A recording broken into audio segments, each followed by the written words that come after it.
ठीक है, तो स्टार्ट करते हैं। देखिएगा, पहले हम लोग इसकी स्टेटमेंट के बारे में एक बार देख लेते हैं कि आखिर इस स्टेटमेंट में क्या दिया है, क्योंकि थ्योरम में आपके सामने स्टेटमेंट ही रखी जाती है। तो मालूम है क्या होती है, नेक्स्ट हेडिंग होती है टू प्रूव। देखिए, टू प्रूव में क्या है, टू प्रूव में हमें क्या दिखाना था, हमें बताना था, उसने बोला है कि इनसाइड द सर्किल। ठीक है, हमने बता दिया कि हमने एम से ओ को मिलाया और हमने इस एमओ को आगे आगे प्रोड्यूस करके बढ़ाया कहां तक, टी पॉइंट तक। एंगल किसका एंगल है, exterior angle of a triangle O A M. कौन सा ट्रायंगल, ये जो हमने पहले लिखा था, इस वाले ट्रायंगल का ये एंगल एओटी क्या है, एक्सटीरियर एंगल है। एओटी यानी इतना एंगल उसके डबल के बराबर हो गया।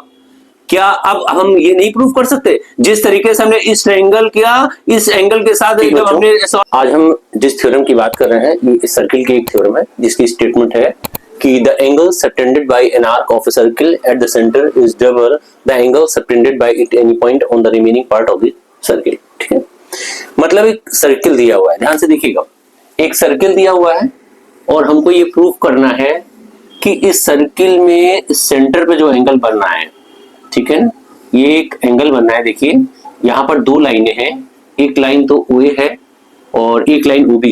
ये दोनों लाइनें एओ और बीओ जो है दोनों जाकर ऊपर मिल रही हैं, इसीलिए हमने बोला है कि ये एंगल जो है वो सेंटर पे बनना है, क्योंकि ओ क्या है, इस सर्किल का ये सेंटर है। और जिस आर्क पर ये एंगल बनना है, ए बी आर्क पर, ठीक है, इसी आर्क पर हमने एक और एंगल बनाने जा रहे हैं, लेकिन ये एंगल कहां पर बनेगा जाकर, ये देखो दोनों लाइनें कहां पर जाकर मिल रही हैं, सर्कमफ्रेंस से मिल रही हैं। तो ये जो एंगल बनना है एएमबी, ये कहां बनना है, सर्कमफ्रेंस पे बनना है। अब हमें करना क्या है, हमें ये बताना है कि सेंटर पे जो एंगल बनना है वो सर्कमफ्रेंस के जस्ट डबल होता है, ये हमें प्रूफ करना है। ठीक है, तो जब थ्योरम कभी प्रूफ की जाती है तो एग्जाम में है वो आपके सामने एक स्टेटमेंट लिखकर आती है और हम सबसे पहले डायग्राम बनाते हैं और डायग्राम बनाने के बाद फर्स्ट हेडिंग जो हम लिखते हैं वो है गिवन। तो देखिए गिवन में क्या लिखेंगे, तो सबसे पहली हेडिंग लिखी जाएगी गिवन।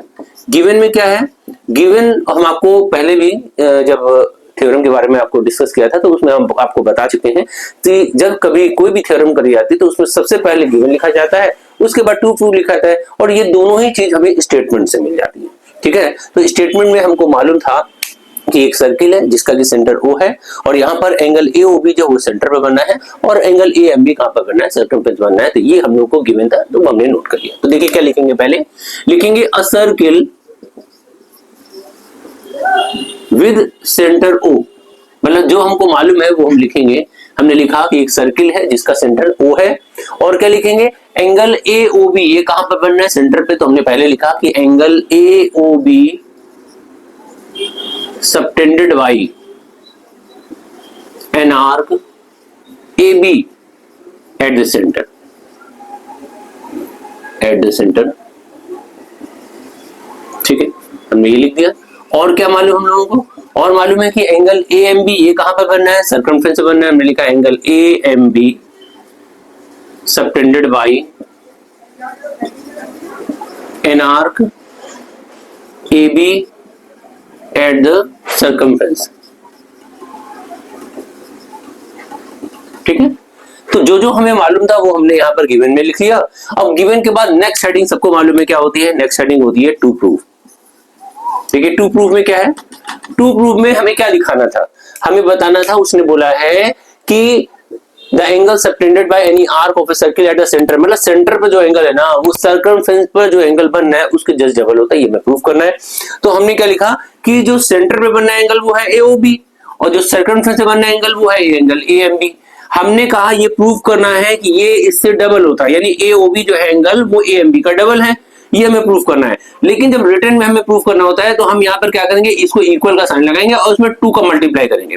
तो रिटर्न में जब कभी हम एंगल AMB में 2 का मल्टीप्लाई करेंगे तो हम बताएंगे कि AOB के बराबर है। तो इसका मतलब क्या होता है, मतलब इसका मतलब होता है कि एंगल AOB एंगल AMB के जस्ट डबल है। लिख क्या रहे हैं, अब बोल क्या रहे हैं, तो दोनों में फर्क होता है। ये बात आपको समझनी होगी कि जब ऐसा लिखा होगा तो इसका मतलब होता है कि एंगल AOB इससे जस्ट डबल है। ठीक है, चलिए ये भी हो गया। अब थर्ड हेडिंग होती है construction.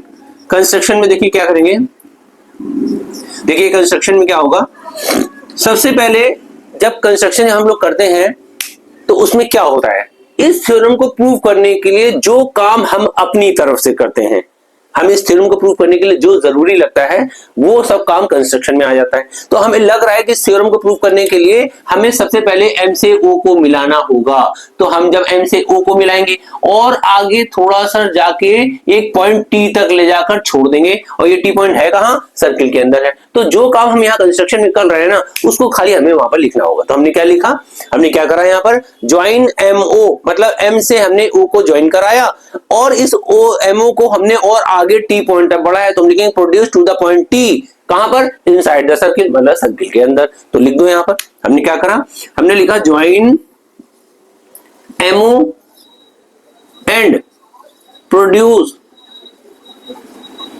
To the point T inside the circle. ठीक है, हमने बता दिया कि हमने M से O को मिलाया और हमने इस MO को आगे प्रोड्यूस करके बढ़ाया कहां तक, T पॉइंट तक, और ये T पॉइंट है कहां पर, सर्किल के अंदर है। ठीक है, हमने कंस्ट्रक्शन कर लिया।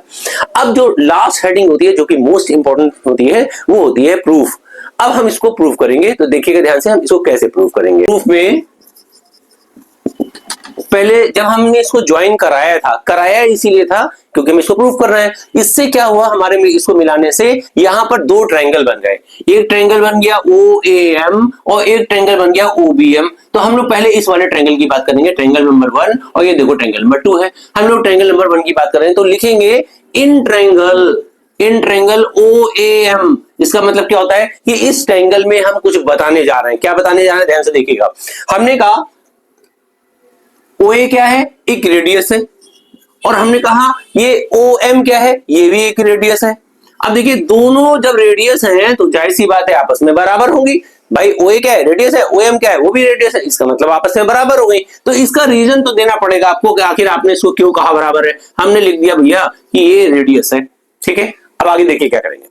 जब हमें मालूम है इस ट्रायंगल में इस ट्रायंगल की OA साइड इस वाले ट्रायंगल की OM साइड के बराबर है, और हमने रीजन दिया कि दोनों भाई एक सर्किल की रेडियस है, तो ये जाहिर सी बात है आपस में बराबर होंगी। तो जब ये ट्रायंगल की दोनों साइड आपस में बराबर हो गई, तो इसका मतलब हुआ कि इस OA साइड के जो सामने एंगल है ना, ये इसको क्या पढ़ोगे, एंगल OMA। तो हमने कहा OA के सामने कौन एंगल है, एंगल OMA। और देखो OM कहां है, OM देखो ये साइड है, इसके सामने कौन सा एंगल है, ये है, इसको क्या पढ़ोगे, एंगल OAM। तो हमने इसको लिख दिया एंगल OAM। ये जब दोनों साइड आपस में बराबर हैं, तो इसके सामने वाला एंगल ये और इसके सामने वाला एंगल ये दोनों भी आपस में बराबर होंगे। और रीजन क्या दोगे, आपको लिखना पड़ेगा opposite angles of equal side. मतलब हमने बता दिया कि ये दोनों एंगल इसलिए बराबर हैं क्योंकि इनके सामने की साइड आपस में बराबर थी, इसलिए दोनों एंगल भी आपस में बराबर होंगे। ठीक है, चलो ये भी पता चल गई। अब ध्यान से देखिएगा, इसी ट्रायंगल में देखो जब हमने M से O को मिलाया था, तो ध्यान से देखो हमने इसको और आगे बढ़ाया था, और उस बढ़ाने की वजह थी। क्यों बढ़ाया था, हमने इसको इसलिए बढ़ाया था कि देखिए बाहर की तरफ एक एंगल बन गया, इस ट्रायंगल के बाहर की तरफ देखो एक एंगल बन गया, इसको हम बोलते हैं एक्सटीरियर एंगल। ठीक है, अब देखिए जब ये एंगल बन गया तो हम यहां लिखेंगे, पहले लिखेंगे कि angle AOT is a exterior angle. Exterior angle किसका एंगल है, exterior angle of a triangle OAM। कौन सा ट्रायंगल, ये जो हमने पहले लिखा था, इस वाले ट्रायंगल का ये एंगल AOT क्या है, एक्सटीरियर एंगल है। ठीक है, चलो ये भी पता चल गया।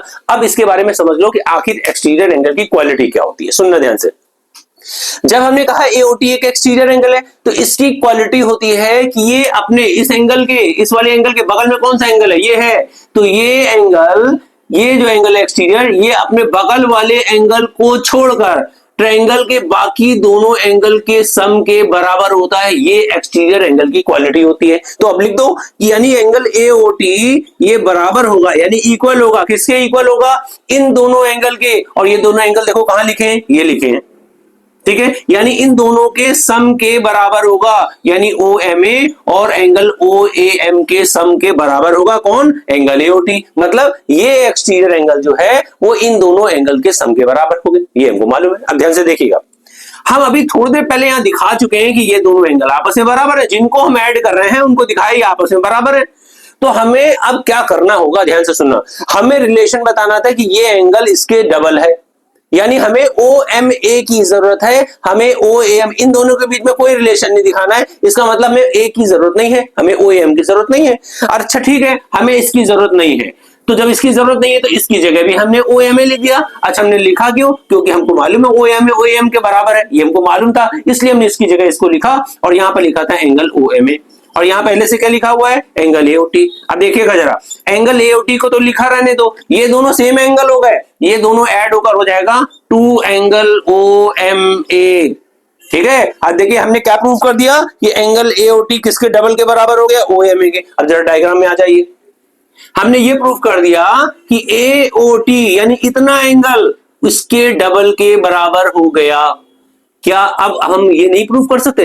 जिस तरीके से हमने इस ट्रायंगल किया, इस एंगल के साथ जब हमने सॉल्व किया था तो हमने ये प्रूव कर दिया कि ये एंगल इसके डबल के बराबर है। तो क्या ध्यान से देखो, एक ट्रायंगल इधर भी तो बनना था, इसका मतलब इसी तरीके से हम दिखा सकते हैं कि ये वाला एंगल इसके डबल के इक्वल होगा। अब हम बार बार नहीं करेंगे, अब हम दिखाएंगे, यहां लिख देंगे इसको इक्वेशन नंबर 1 मान लो और लिखो यहां पर क्या लिखेंगे? Similarly we can prove that, similarly we can prove that, मतलब इसी तरीके से हम प्रूव कर सकते हैं, इसी तरीके से हम प्रूव कर सकते हैं। जैसे हमने AOT बोला था, अब हम बोलेंगे BOT। तो अब यहां बोलेंगे एंगल BOT ये किसके डबल के बराबर होगा? ये जैसे हमने AOT बोला था, BOT बोला, यहां हमने बोला था ये किसके डबल के बराबर था? OMA के। अब बोलो OMB के। अब ये OMB के जस्ट डबल के बराबर होगा, ये OMB के जस्ट डबल के बराबर होगा। इसको इक्वेशन नंबर 2 मान लेंगे। ठीक है, अब हमने ये दोनों इक्वेशन नंबर 1 आ गई, ये इक्वेशन नंबर 2 आ गई। अब ध्यान से देखिएगा, ये एंगल और ये एंगल अगर दोनों को ऐड कर दिया जाए तो पूरा एंगल बन जाएगा AOB। और देखिए जो हमें प्रूफ करना था वो ये था कि एंगल AOB डबल होगा किससे? एंगल AMB के। तो हमने बताया था कि ये इसके डबल के बराबर होगा, ये प्रूफ करना था। तो अब एक काम करते हैं, इन दोनों एंगल को ऐड कर देते हैं। इसका मतलब हुआ कि इक्वेशन नंबर 1 को इक्वेशन नंबर 2 से ऐड करा दो। तो यहां पर हम लिखेंगे, क्या लिखेंगे? Adding to equation number first and second, हम पहली और दूसरी इक्वेशन को ऐड कराएंगे। अब देखिएगा जब हम पहली और दूसरी इक्वेशन को ऐड कराएंगे तो देखिए क्या होगा, जब दोनों इक्वेशन को ऐड करेंगे तो लेफ्ट में लेफ्ट को ऐड करा दो, यानी एंगल AOT में एंगल BOT, ये दोनों लेफ्ट में लिखे थे, हमने ऐड करा दिया। अब राइट में क्या लिखा है? यहां लिखा है 2 एंगल OMA, हमने लिखा 2 एंगल OMA। और इधर क्या लिखा है? 2 एंगल OMB, हमने लिखा 2 एंगल OMB। अब देखिएगा ध्यान से, हमें अभी अभी बताया था जब हमने इस वाले एंगल में इसको ऐड किया पूरा एंगल ये हो गया, यानी AOB हो गया। तो इन दोनों के सम की जगह लिखा एंगल AOB। और यहां से देखिए दोनों से 2 कॉमन आ रहा है, 2 कॉमन ले लो, ये हो गया एंगल OMA और इधर हो गया एंगल OMB। ठीक है, अब देखिएगा ध्यान से, ये तो एंगल AOB लिखा रहने दो, इक्वल का साइन लगाओ, 2 लिखो। अब देखो इधर OMA यानी ये एंगल, इसमें OMB यानी ये एंगल, जब इन दोनों एंगल को ऐड करोगे तो पूरा एंगल ये हो जाएगा, यानी एंगल AMB हो जाएगा। तो इसकी जगह लिखा है एंगल AMB। और ये क्या हमने प्रूव कर दिया कि एंगल AOB एंगल AMB के जस्ट डबल के बराबर होता है। देखो यही तो लिखा है, इसी को तो प्रूव करना था। तो अब यहां लिखेंगे हेंस प्रूव्ड, मतलब होता है इसका कि हमें यही प्रूव करना था।